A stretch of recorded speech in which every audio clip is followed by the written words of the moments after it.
Mr. Barilaro, I think you were going to tell us who your third referee is. I think the media already announced it, but I'm happy to do so. I sought permission to ask, and my third referee was the former Premier of New South Wales, the Honourable Barry O'Farrell. And when did you seek Mr. O'Farrell's reference? Again, it would have been earlier this year.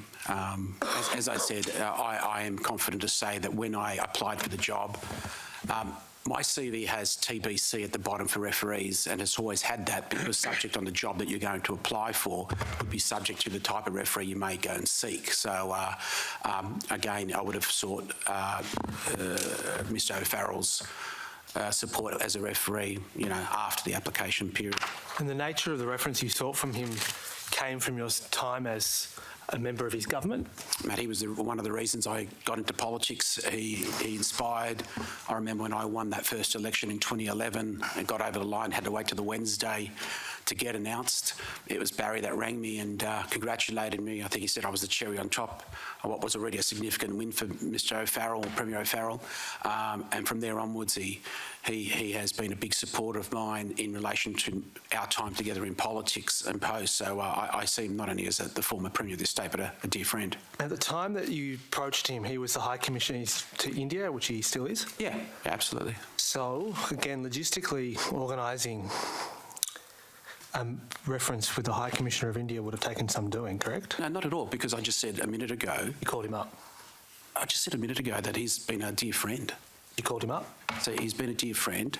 I sent him a message and he offered to be my referee. It's as simple as that. But again, Mr. Barilaro, do you understand the perception that is created when a former leader of the Liberal Party is giving a reference to a former leader of the National Party for a job like this? No, not at all.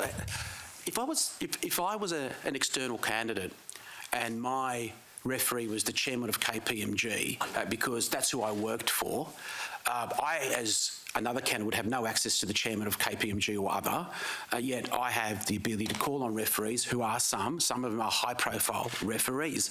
I've been lucky enough in my life journey to have met some wonderful people, and Mr. O'Farrell knew and knows my ability and capacity and capability. He's been a supporter and a friend, and I asked him if he would be a referee, and I think it's very appropriate that he can be, and he has, and that's the end of that. Mr. Barilaro, the reason I ask this is because it's clear from the panel reports that this was a key factor for you getting the role, the reference from your referees, which, as best we can tell, consists of a former leader of the Liberal Party, a former president of the Liberal Party, a secretary of the department.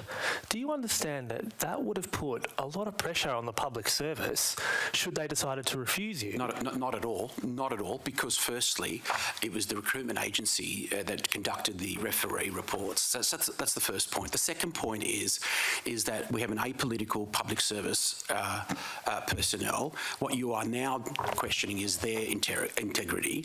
And the reality here is that everybody that puts up a referee would be referees that are able to put forward the capabilities and skill sets of an individual. I'm sure that every candidate and their referees would have been fantastic referees. I've been lucky enough that these people know me, they know how I work, and they were able to give a referee that was reflective on who I am, what I can achieve, and appropriately.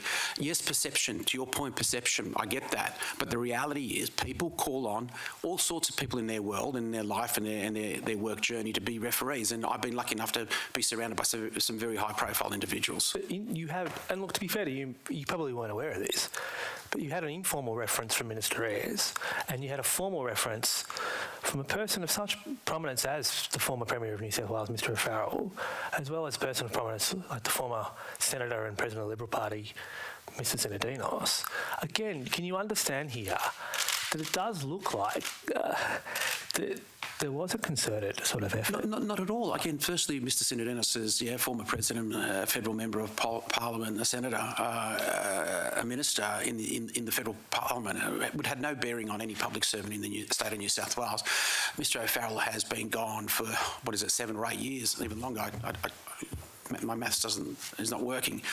The reality here, I didn't even go to a National Party leader or former leader, so I can understand. I'll ask you, why not? Well, when they weren't prepared to give you one, or? no, not at all. Not at all. I mean, I think I'd be closer to some of my Nats than I do with some Libs. But as I said, you'd be surprised that in the course of this political journey, that some of your friends don't actually come from the people that sit beside you. Sometimes across the political aisle, and there are some in your party that I would call friends, and who are, I'm proud to have met on this life journey and this political journey. So, I chose those referees based on that I believe they could sell me for who I was and what I'm capable of, and that is for the interest of this state, and that is to be a trade commissioner for the state of New South Wales to make sure when it came to the state of origin of trade, Queensland, Victoria, who are kicking goals at the moment, we were going to catch up, and I'm confident I could have done that.